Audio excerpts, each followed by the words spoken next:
Anda sendiri. Bisakah Muslim membedakan bahwa Islam itu berbeda dan Osama bin Laden itu berbeda?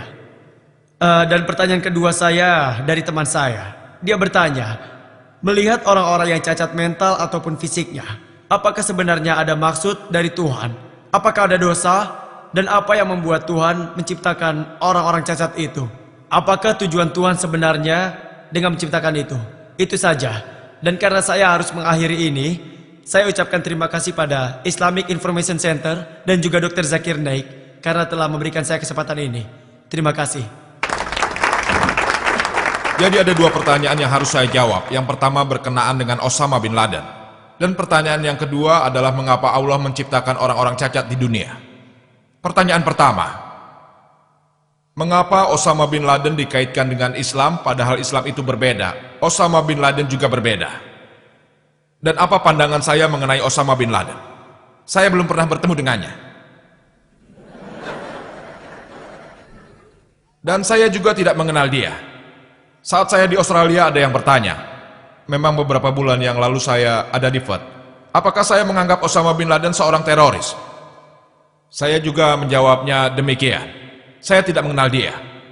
Tidak kenal dan tidak pernah bertemu. Jika Anda ingin bertanya bahwa berdasarkan berita, apakah itu yang kita lihat di BBC, CNN atau yang lainnya? Jika saya percaya berita itu, saya katakan Osama bin Laden itu teroris. Tapi Al-Quran berkata, surat Al-Hujurat, bab 49 pada ayat 6, bahwa kapanpun kamu mendapat berita, sebaiknya periksa dengan teliti sebelum kamu menyampaikan pada orang lain.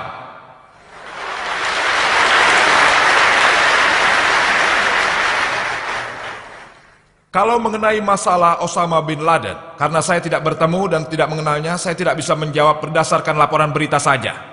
Kecuali kalau berita itu sudah memastikan. Tapi satu hal yang pasti, dia selalu disebut sebagai tersangka utama di CNN. Tersangka utama, bahkan sekarang pun tersangka utama. Tersangka utama nomor 1, tidak ada bukti. Bukti yang ada hanya baru menurut logika manusia biasa. Bukti-bukti yang ada bukanlah bukti sama sekali. Apa buktinya? Saya ada di sini bukan untuk membela Osama karena dia bukan teman saya. Saya tidak mengenalnya. Saya tidak bisa bilang dia baik ataupun jahat. Tapi mengenai hal tersangka utama dan karena kecurigaan, mereka menyerang suatu negara yang paling sangat tidak bersenjata di dunia ini. Al-Quran berkata surat Al-Hujurat bab 49 ayat 12, jauhilah prasangka, karena sebagian prasangka itu adalah dosa. Dikatakan begitu. Dan saya pernah ditanyakan oleh wakil jenderal konsul Amerika di Perth, apakah saya menganggap Osama bin Laden itu teroris, dan siapa teroris sebenarnya? Jawaban saya muncul sebagai tajuk utama sebuah surat kabar di Perth. Tapi saya sedang berpikir apa saya perlu mengulangi jawaban ini. Saya tidak ingin menyinggung tamu yang sudah datang kemari. Dia berkata dengan bukti siapa teroris sebenarnya. Dan saya memberitahu wakil jenderal konsul Amerika ini bahwa sejauh sepengetahuan yang saya tahu, berdasarkan laporan berita di BBC, saya tidak bisa mengatakan bahwa dia seorang teroris. Saya tidak bisa bilang dia baik, dan juga tidak bisa bilang dia jahat. Mereka semua ingin tahu pendapat saya, walaupun saya sendiri bingung untuk menjawabnya. Saya rasa yang ada di Bombay juga bingung dengan hal ini, dengan jawaban saya. Saya tidak di pihak dia, juga tidak menentang dia. Saya tidak tahu. Kesimpulannya kita tidak boleh menyerang kecuali kita sudah memiliki bukti yang sangat kuat. Namun bukti yang ada, sebuah negara yang paling maju di dunia,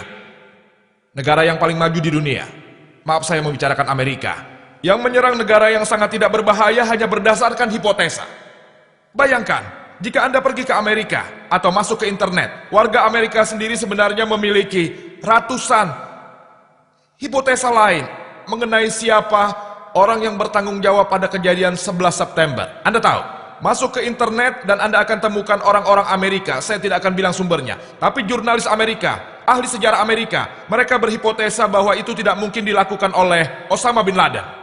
Coba saja Anda bayangkan bagaimana mungkin ia bisa begitu hebat, memiliki dana jutaan dolar. Itu tidak mungkin sama sekali. Saya tidak katakan hipotesa itu salah atau juga benar. Saya tidak tahu. Saya hanya memberi informasi kepada kalian. Saya orangnya suka berpergian dan saya juga suka melihat internet untuk mencari informasi. Beberapa orang bahkan berkata, sekali lagi, saya tidak mengatakan mereka benar, tapi ada yang berkata bahwa George Bush itu gila. Tapi kita tidak boleh berpikir seperti itu. Saya hanya akan bilang, mungkin dia tidak berpikir dalam membuat keputusan untuk mengebom negara lain. Atau mungkin jika saya menyebut George Bush itu adalah orang hebat karena mengebom negara lain, kalian akan menyebut saya gila. Berdasarkan apa? Yang kita tahu di BBC dan CNN adalah perang teroris, perang teroris, perang teroris. Padahal apa yang kita lihat? Beberapa politikus yang demi keuntungan politiknya mengalihkan kita pada isu yang sebenarnya. Memang ada alasan yang diberikan Amerika. Mengapa ini dilakukan, untuk ini, untuk itu, tapi saya bukannya bilang mereka salah atau benar. Bukan itu maksud saya. Saya hanya memberi informasi. Apa yang mau saya katakan?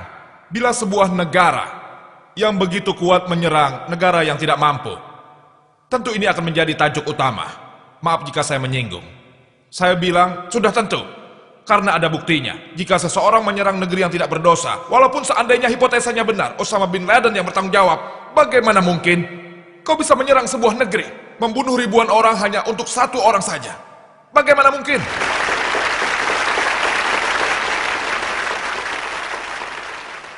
Ini tindakan teroris.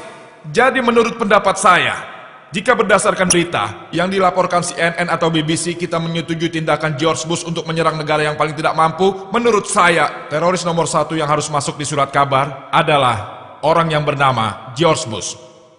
Itu jawabannya. Sekali lagi saya minta maaf karena saya tidak mau menyinggung siapa-siapa. Tapi tolong jangan salah mengerti. Karena seorang wakil jenderal konsul Amerika di Ford menanyakan ini pada saya. Sadarilah bahwa kita tidak bisa menyalahkan siapapun tanpa bukti. Islam berkata, jika seseorang memberi pernyataan palsu,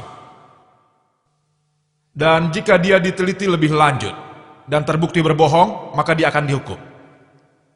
Islam juga berkata apabila kau mendapat berita, teliti dulu sebelum kau menyampaikannya pada orang lain. Dan ini adalah salah satu penyebab utama gangguan. Tapi sebaiknya kita diskusikan ini besok saja. Salah satu penyebab utama gangguan adalah memberikan propaganda yang palsu. Dan jika kita analisa sekarang ini, yang terakhir-akhir ini, teroris nomor 1 adalah Saddam Hussein. Media membutuhkan seseorang untuk berada dalam sorotan. Seseorang agar isu itu tetap hangat. Seseorang ini selalu berasal dari sisi lain. Sadarilah ada beberapa orang yang untuk kepentingan pribadinya, mereka ingin mengalihkan perhatian kita, agar kita selalu terkecoh. Saya pribadi tidak mengenal Osama bin Laden. Tapi jika ada yang mengutuk dia, saya ingin berkata, jika Anda mengutuknya, jangan hanya hipotesa atau paspor yang ditemukan di WTC. Ada artikel yang berkata, jika lain kali ditemukan baju polisi Amerika dengan paspor, tidak akan ada masalah. Apakah mungkin ada paspor yang tidak terbakar di tempat terjadinya tabrakan itu, padahal panasnya lebih dari 1000 derajat, tapi mereka menemukan paspor? Kita harus menyadari sebagai muslim bahwa sebenarnya siapapun yang mendengar tuduhan baik muslim ataupun non-muslim, sebelum kita menyetujui sebaiknya kita punya bukti. Jika tidak ada bukti, saya tidak akan setuju dan saya akan memberikan pernyataan palsu. Pertanyaan kedua, yaitu, mengapa? Apa alasannya Tuhan menciptakan orang-orang yang cacat? Ada alasannya dalam Al-Quran. Surat Al-Muluk bab 67 ayat 2. Allazi khalaqal mauta wal hayata. Allah lah yang menjadikan mati dan hidup supaya dia menguji siapa di antara kamu yang lebih baik amalnya. Pertanyaan yang Anda tanyakan, mengapa Tuhan menciptakan orang yang cacat? Miskin, atau cacat lahir, atau seperti jantung tidak sempurna? Ini juga membuat ahli filosofi Hindu bertanya-tanya. Itulah sebabnya ahli filosofi Hindu membuat suatu filosofi yang disebut samskara, siklus lahir dan kelahiran ulang. Jika Anda baca dalam buku perbandingan agama-agama, filosofi Hindu membicarakan kelahiran, lalu kelahiran lagi, begitu seterusnya. Al-Quran pun membicarakan kehidupan setelah kematian, tapi tidak membicarakan hidup lalu mati, hidup mati, hidup mati, hidup mati. Tidak ada